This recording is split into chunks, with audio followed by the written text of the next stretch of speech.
Hello, this is the Gloucestershire Poet Laureate, Ziggy Dix, and I thought I'd share some poems with you tonight. I've just put the kids to bed, so hopefully I won't disturb them too much. And yeah, so this is my opportunity to share some poems with you. I'm going to be reading some poems from Intimate Nature, my second book, and yeah, let's see how we get on. If you like what you hear, let me know, and I'll try and read some more another time. The first poem I want to read to you is it's about my grandfather and when I used to live with my grandparents, and it's a memory of mine that stands out. And my grandfather's no longer with us, so this is kind of remembering a memory. Let's put it that way. It's called Ants. I used to think there were moles in my grandparents' garden. One summer, grainy tufts of loose sods sprang up like sand tents, scattered on the balding and shaded lawn. I asked, fending off a horsefly and midges in the tangerine pink petrol dusk, is it moles hopping size 7 holes to see the blind wrinkles and claw shovels on a break from their mining?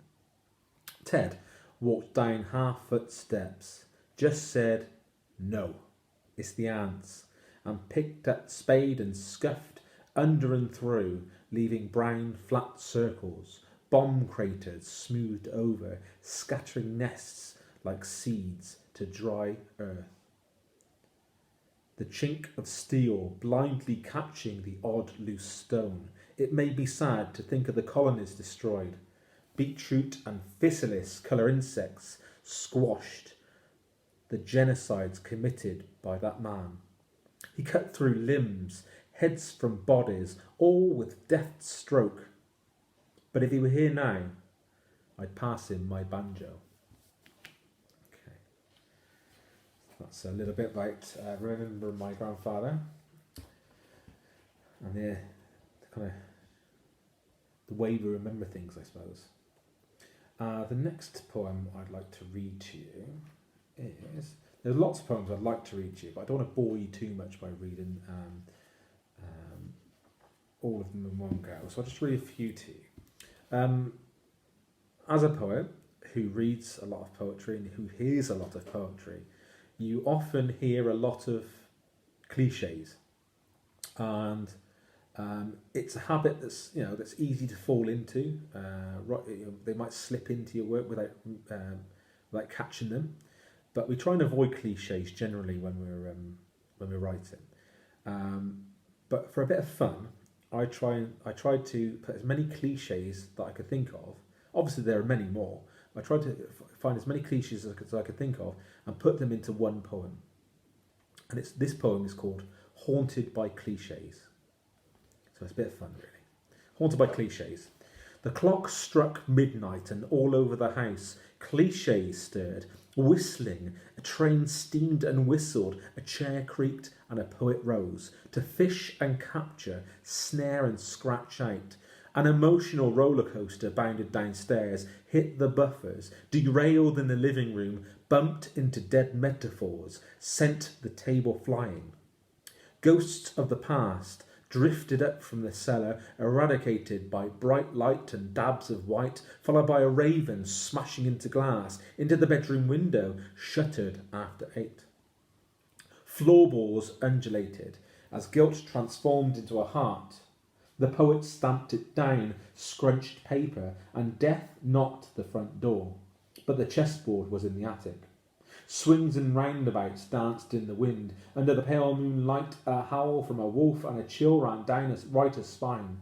But the cliches kept coming, an irresistible force. Dawn broke and a cock crowed. Scraps were gathered for inspection. Critics would label the poem a good first draft, not page ready, and the imagery tired. The words done to death, like a writer touched by madness. So trying to be cheeky and trying to get as many of the cliches in there. Hopefully you spotted where those cliches were. even with little things like repeating certain words and leaving certain words in when you're not really supposed to, because it's not as efficient a poem as it could be. But I thought, no, I'm going to have fun with it, I'm going to leave them in. So the next poem that I'd like to read to you is a poem about a mythological poem. I like myths, I like legends, and especially when they are told incorrectly. And the one that stands out to me quite prominently is the story of Icarus. And the story of Icarus, I mean, it's well known, so it's not too many spoilers if I say too much about it. But the story of Icarus has been mistold to us throughout centuries, because we're told that he was warned not to fly too high, because he'd burn in the sun, or his wings would fall apart, and that kind of thing. So it's not to aspire to fly too high. But he was also told not to fly too low. So, because if you fly too low, you crash into the sea. But that part was left out, and I find that very interesting from a kind of sociological, political kind of sentiment there. Because historically we're taught not to aspire to do too much or to rise too high. But no one really mentioned the fact that if you don't aspire to have a certain amount of flight in you, that you'd crash into the sea if you didn't try and elevate yourself in some way.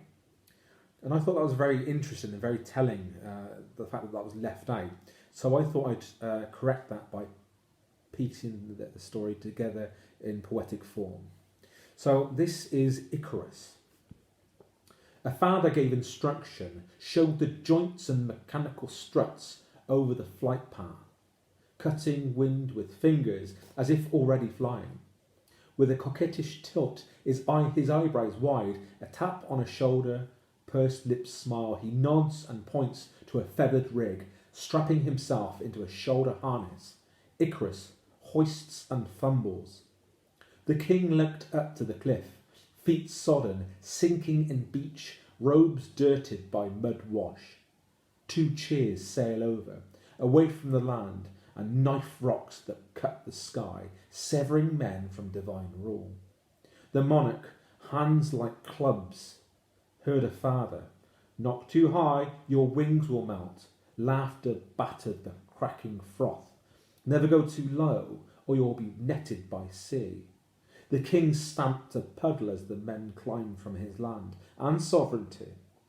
Decreed righteous transcribe, those who fly too high dissipate in sun. It's safer to labour and flap over spitting fume than crash in brilliance. Curses deflected down rock, saliva over servants, shadows impacted the horizon. Daedalus and his firstborn flew for the first and last time. So that's that one. Hopefully you enjoyed that one. What else have I got for you in here? I like the oyster poem, but I can't remember if I've read this one before, so I'll give that one a miss for now. Maybe I can read that another time. And how many have I read so far? Have I read 3? I think I've read 3. I'll read one more for you. It's a bit tongue-in-cheek. But here goes. This is the aspirations of writers to be read thoroughly. Let's just put it that way. And this poem is called To be as talented as Burnside. She took Hughes for a walk over fields, held him through forest. He showed foxtails and badger stripes, husks of tractors. She left him in the porch, smiled him good night. Greeted Heaney in the hall. After a day in the yard, patting face, she held him into the bathroom, where he whispered through bubbles, back smoothed as a shovel and a tap. She stepped out, towelled, dripping stanzas, closing on a line break, shutting door. He stood waiting, facing away.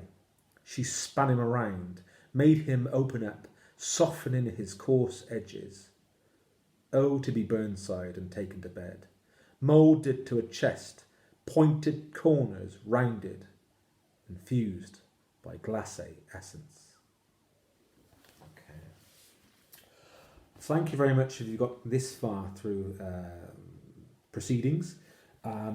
Hopefully I shall read some more poems from Intimate Nature if you'd like me to. If I don't hear back from any of you guys, I'll presume that you don't mind me reading. But I think it's important to share poems, especially when people can't go out and enjoy the activities they'd like to do. So it's a moment of reflection, a shared social moment of reflection that may be lasting for quite a while, so you might as well have fun doing it. So with that in mind, I say that too much, as I'm quite aware. With that in mind, guys, I wish you safety and yeah, I think that's enough really. Safety and yeah, just to be well in yourselves, mentally and physically. So, good night. Bless you.